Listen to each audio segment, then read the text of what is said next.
Everyone, it's Natch. June 8th here downtown San Diego, beautiful summer day. I am doing a 3-part intro for videos that I'm playing catch up on. This one, the most recent game I completed, Persona 5. It is. I still don't know what to say about it. As far as mental fitness goes, I don't know. As far as enjoying it, I really just don't know. But I am excited nonetheless to get into it, so let's do this. Alright, Persona 5, developed by Atlas. To be honest, I did not personally enjoy the game as much as I thought I might, and it took me a while to really look at it objectively and appreciate its contribution to mental fitness. Persona is a single-player game. There are no multiplayer or VR requirements. The ESRB rating for Persona is 18 or older. I believe this is very harsh, and it's really more appropriate for 13 and older. The themes that gained Persona the 18 and older rating are not as intense or extreme as similar rated games. For example, Persona, it gets slapped with a violence theme, but you compare that to a game like Call of Duty, it is nowhere near that graphic. And same thing with maybe language and sexuality. It's just not there. So I feel it was a bit of a disservice to hit Persona 5 with a 18 and older rating. I just don't think it was really warranted. But if age appropriation is the deciding factor in whether you play Persona for mental fitness, then I would defer to the ESRB rating. Persona generally takes at least 40 hours to beat, but to earn 100%, it'll take at least 60. There are no cheats or difficulty-specific trophies. However, you are allowed to fast forward through dialogue and skip cutscenes, which greatly reduces your completion time. On a scale easy to expert, I'd say Persona's trophy list difficulty is easy and focuses mainly on building social development. The 2 trophies that really highlight this are Great Phantom Thieves Convene and A New Journey. Both generally require the player to make certain social decisions and responses with other characters in order to obtain the trophies.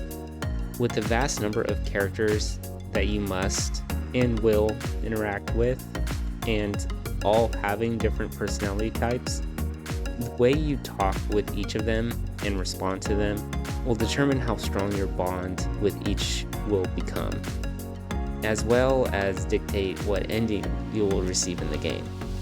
When you think about it, this is a lot like the real world.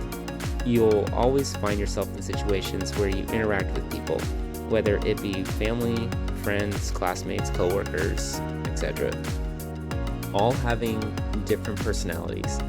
Of course, you will naturally gravitate towards those who are like-minded, but you still need to interact with everyone else.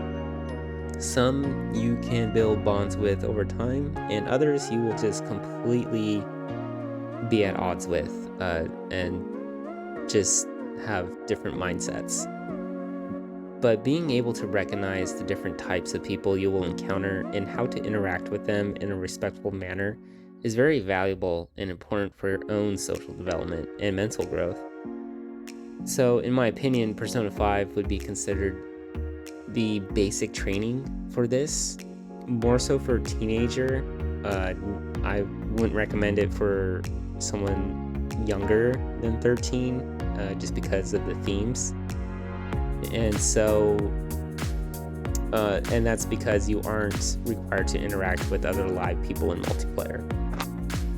Because Persona is heavily, and I mean heavily, invested in social interaction, it would go against the game to add trophies that would benefit other aspects of mental fitness.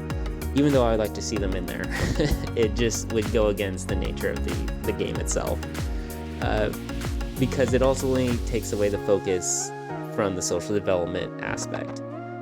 That said, given how many different endings are possible, I would have suggested trophies requiring a player to experience all of them.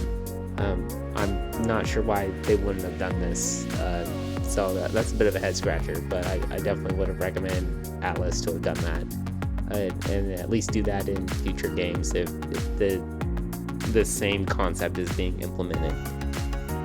Overall, although I'm not a fan of Persona, I do appreciate the value it brings to mental fitness. Even if it has an easy trophy list, I would recommend playing Persona if you're looking to build social development. Just, a basic understanding and feel for it. For me, I didn't really learn much, but again, I do see where the value is. And if you are having any questions about Persona or mental fitness in general, or just want to share your experience with Persona, feel free to leave me a comment or message me. I will do my best to answer any question in reasonable time. Alright, another review in the bag. If you want to watch me play live, follow me on Twitch. If you'd like to hear more about mental fitness or game previews or initial impressions, then check out my Instagram. I also take polls on my Twitter for games I should play next that are in my library, if you are interested in that. And as always, thank you for watching, and I'll see you on the next video.